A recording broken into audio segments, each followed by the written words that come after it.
मसाजोग बीड येथील माजी सरपंच स्वर्गीय संतोष देशमुख आणि परभणी येथील सामाजिक कार्यकर्ते सोमनाथ सूर्यवंशी यांना न्याय मिळवून देण्याकरिता अमरावती शहरातील डॉक्टर बाबासाहेब आंबेडकर यांच्या पुतळ्याजवळ एक दिवसीय ठिय्या आंदोलन आयोजित करण्यात आले।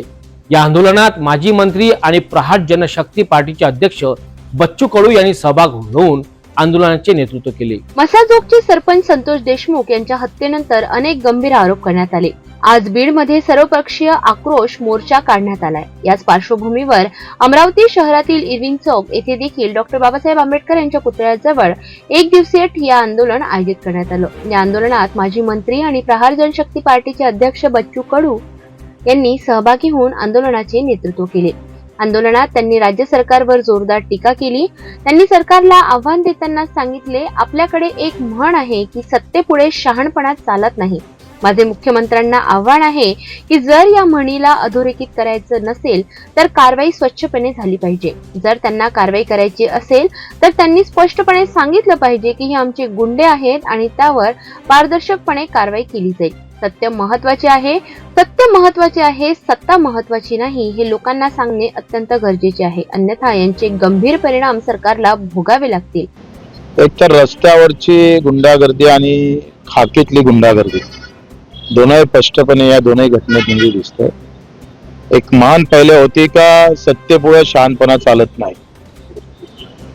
जे काही मुख्यमंत्री देवेंद्रजी फडणवीस आहे आणि त्यांचे काही मंत्रिमंडळ आहे त्यांना माझं आव्हान आहे का तुम्ही जर हे मन अधोरेखित करायचे असेल आणि नसेल तर कारवाई अतिशय स्वच्छपणे झाली पाहिजे आणि करायचीच असेल तर स्पष्ट सांगितलं पाहिजे का होय आमचेच गुंडे आहे, आम्ही अधिक दोन मारू,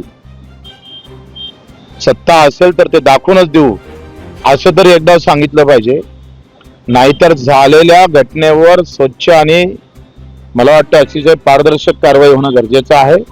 त्यामध्ये विरोधी पार्टीतले दोघे जण त्या समितीमध्ये घेऊन ती पारदर्शकपणे होणं गरजेचं आहे। सांगायचं आहे सत्तेतल्या लोकांना हे सांगणं गरजेचं आहे का हे खरं नाही आहे की सत्तेपुढे शहाणपणा टिकत नसतं, हे खरं नाही। सत्य महत्वाचं असते, सत्ता महत्वाची नसतं, हे दाखवण्याची वेळ या सरकारला आलेली आहे। ते दाखवावी, नाहीतर त्याचा मोठ्या प्रकारचा उद्या परिणाम सरकारला भोगावा लागेल। वाल्मिक करार ज्याच्या अत्यंत केला जातोय अटक होत नाहीत का? तर तेच मी म्हटलं ना, सत्ता आणि सत्य लपून सत्ता जर चालवायचा प्रयत्न कराल तर मग सत्यासमोर सरकार जनता गेल्याशिवाय राहणार नाही। आंदोलनकर्त्यांनी माजी सरपंच संतोष देशमुख आणि सोमनाथ सूर्यवंशी यांना श्रद्धांजली अर्पण केली। त्याचवेळी सरकार विरोधात घोषणाबाजी करण्यात आली, ज्यांमध्ये आरोपींना तात्काळ पकडा आणि फासावर लटकवा अशी मागणी करण्यात आली। मसाजोगचे सरपंच संतोष देशमुख आणि परभणीचे कार्यकर्ते सूर्यवंशी यांचा जो या सरकारच्या कालावधीमध्ये निर्घुण प्रकारे मी खूनच म्हणतो जो झालेला आहे, त्या खुनाचे आरोपी अद्याप पकडल्या गेलेले नाहीये। विधानसभेमध्ये अनेक काही नेते बोलून गेले, केवळ बोलायची भात आणि बोलायचीच कडी असं सरकारचं काम दिसते।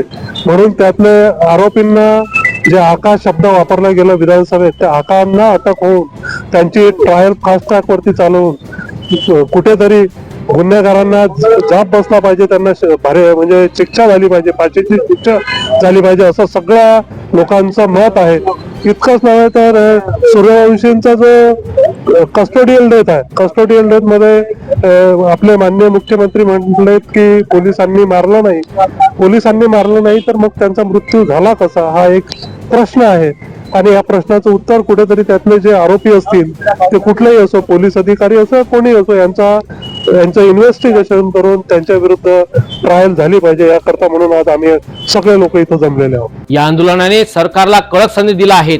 तसेच स्वर्गीय संतोष देशमुख आणि सोमनाथ सूर्यवंशी यांना न्याय मिळवून देण्याकरिता आंदोलनकर्त्याचा एकवटलेला विरोध स्पष्टपणे दर्शविला आहे।